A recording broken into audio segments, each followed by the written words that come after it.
Unë e mbaj mend në atë kohë në rilindje ka ekzistuar cenzura, kemi qenë jashtëzakonisht të ndrydhur në drejtën e artikulimit, ose bile do njerë në ashtoheshin fjalë, ty për fatë mirë nuk ta kanë shtu asnjë segment të filmit, nuk ta kanë... Jo, i kanë shtu. Apo? I kanë shtu. Po, unë atje ku më shku i ku më gjiru disa.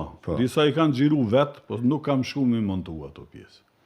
Sa interesant. I kanë shtu, kur kthehet kë, shenë ndryshimet në Kosovë, zhvillimin, bla bla bla, sepse filmi ato nuk i ka pas për shkak të atmosferës, a i ndodhë komplet me një atmosferë të zëmt, ku bashkëton jeta dhe vdekja. Kjo ka qenë ideja e filmit. Nuk ka qenë ideja me tregue ekskluzivisht dhunën, saksisht historikisht shpërnguljen e shqiptarëve. Filmi ka pas ide që ta shty përpara tezën se njeriu i vetëdijshëm intelektualisht dhe politikisht ka një koncept për atë dhëjon. Nuk e konsideron vendin ku jeton vendlindje, po atë dhëje. Vendlindja dhe atë dhëjo janë dy nocione krejt ndryshme. Njeriu mund të lind kudo, mund të lind në tren, mund të lind në spital, mund të lind në Izrael ose në Palestinë.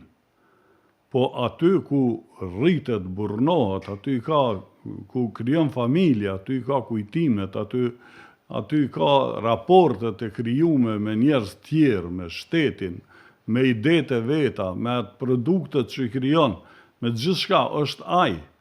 Dhe në karshi jetës që zhvillon në atë dhe, ka detyrime dhe obligime, ka përgjegjësi që ato t'i rrisë dhe t'i mbaj. Ne shumica e konsiderojmë atë dhejën vendlindje, që na ka lind dhe si nana që ka bërsh me mbajt fëmijën, edhe atë dhejën na ka bërsh me na mbajt, me na kriju mirëqenje, dhe na me ndajnë kokër shpinës me hangër e me fjetë.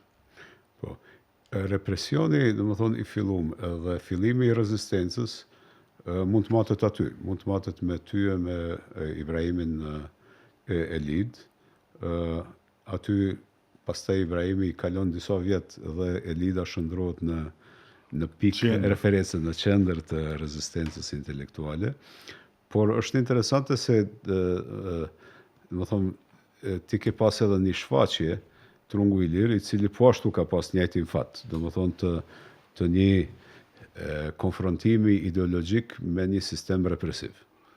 Në Sarajevo, po jo? Po në Sarajevo festival ka qenë. Po shfaqja është ba problem para se më shku në Sarajevo, që është e vërteta. Shfaqja ka pas premierën në fund vitit 1980. Dhe u prit po ashtu shumë me ovacione. Ka qenë një shfaqje kogja me premisa nacionaliste që të bëhemi sinqert, po si realizim ka qenë shumë avangard.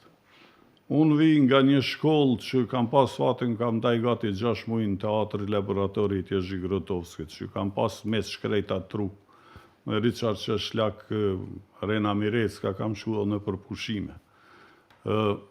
Dhe kam njohë dhe kam pas me dhe komendes ajo është gjallë, Krzysztof Jashinski, stu teatrit, ata të dytë kanë qenë mes të ngushtë dhe kanë filluar udhëtimin teatror bashkarisht. Edhe ata kanë qenë një pikë rezistencë ndaj komunizmit. Absolutisht, po pra. Grotovski jo, po Jashinski ka qenë bashkë me Lev Valensa në solidaritet.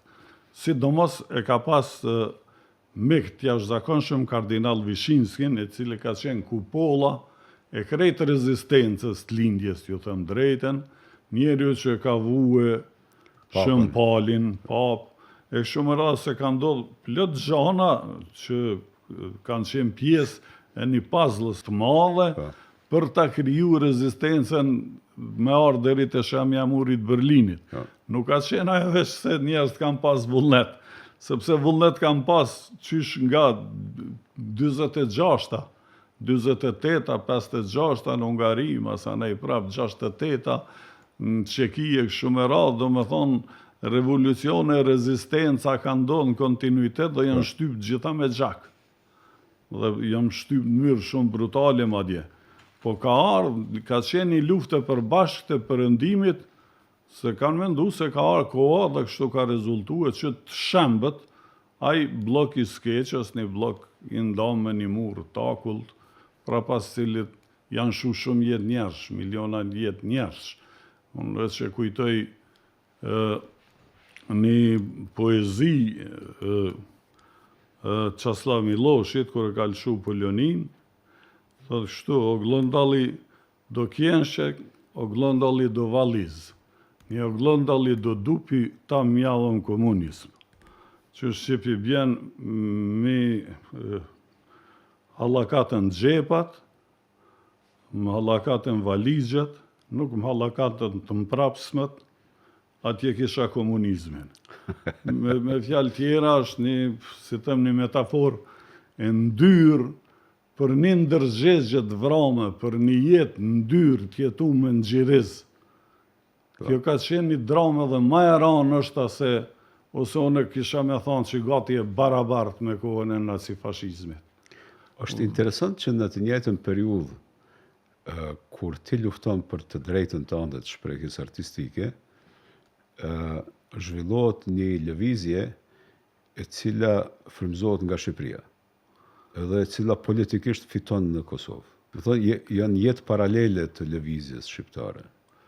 Janë jetë paralele, fatbarësisht, po them, fatbarësisht që një rilindje e dytë në Kosovë e kriju me lidhjen e shkrimtarëve, Ibrahim Rugova dhe alternativën politike shqiptare, të krijume e kanë ndrru këtë realitet. Që nga viti 68, nështë 68 s'ka pas krejt në gjyrë politike, po 81 po.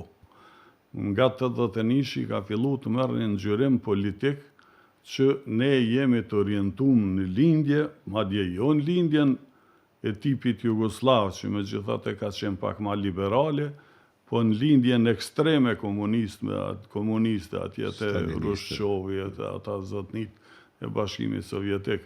Me fjalë tjera, kjo ka qenë një projekt, kogja i madh, i lindjes, dhe i aty në njerëzve që me vedia, pa vedi, kanë shërbyë si mercenarë të skeqës, për të orientue Kosovën si pjesë edhe Shqipnin, si pjesë gjeostrategjike të rëndësishme për perëndimin, për të orientu ka lindja. Dhe po të mos kish ngadhnyje ideja pro-evropiane e elitave politike në Kosovë, me siguri ne sot do të ishim në situatën e Ukrajinës, që do duhej me dalë me gjak dhe me mija kufoma nga i bunker. Sa ka pas ndikim, mendon ti, projekcionit të cilën e ka ndërtu krijuest, Anton Pashku, Ali Podrimi, ati, Ibrahim Rugova si kritik letëror e të tjerë, dhe më thonë, është një bërthame një identitetit të ri kulturor. Jo, tani unë s'kisha me shti vetën të këta, unë jam i vogël, mu krahasu me këta njerëz, ata njerëz vërtet kanë qenë njerëz të mëllaj. Njerëz që kanë kriju identitetin kulturor, madje edhe politik të këtij vendi, që kanë kriju një ëndër, që kanë shndru një ëndër në realitet. Do farloj profet shtkohës, kisha mi qujt. Ata kanë bërë diçka që t'jemi sinqert aso në s'kam besuar në atë ide. E kam dasht fort, dikun thellësin time, por nuk kam besu se mund të bëhet realitet, sidomos jo me këtë çmim që kemi pagu. Prandaj, ata janë shumë të rëndësishëm, e thash edhe një herë, komplet njerëz e LDK-s të bumë rreth Ibrahim Rugovës, sidomos ajo radha e parë, sepse LDK-ja ka pas gjysën e Kosovës, për të mos thënë shumicën, dhe alternativa intelektuale është një civile, po ashtu, që kanë qenë frekvencat njëjta për afërsisht, kanë kriju realitetin e sotëm, kanë lidhje të shkëputuna ka herë, nështë se di, a i kena pas në herë ato lidhje, më kisha me thonë, që si kemi pas kur, me përëndimin dhe thjesht atë ëndrrën e rilindasve, të kohës naimit e kanë shëndru me një realitet tjetër fare. Ne kemi bindë përëndimin se jo vetëm geografikisht jemi pjesë e Evropës, po jemi edhe kulturalisht, edhe me sjellje, edhe shpirtnisht andej.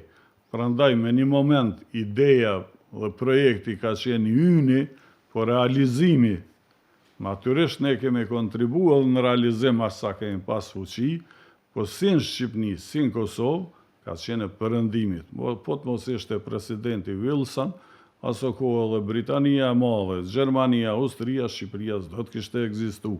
Dhe po të mos ishte zonja Albright me elitën amerikane, politike dhe hebreje, sidomos, dhe Britania prapë dhe Gjermania, Kosova prapë sot do të kishte egzistu. Kështu që shtetet e tona realisht janë produkt i përëndimit, janë një investimi madh i tyre dhe ne ju kemi bërsh përjetësisht. Interesant, të kalojmë në realitetin e sotëm, me qenë se kemi mërit deri te pavarësia jonë. Nëse ndërtimi i autonomisë ka qenë projekt mendor, nëse ndërtimi dhe rezistenca patësore deri te pavarësia ka qenë projekt mendor, cili është projekti mendor i pas pavarësisë, si mas mendimit tanë? A ekziston? Nuk janë short i sigurt. A ekziston fare?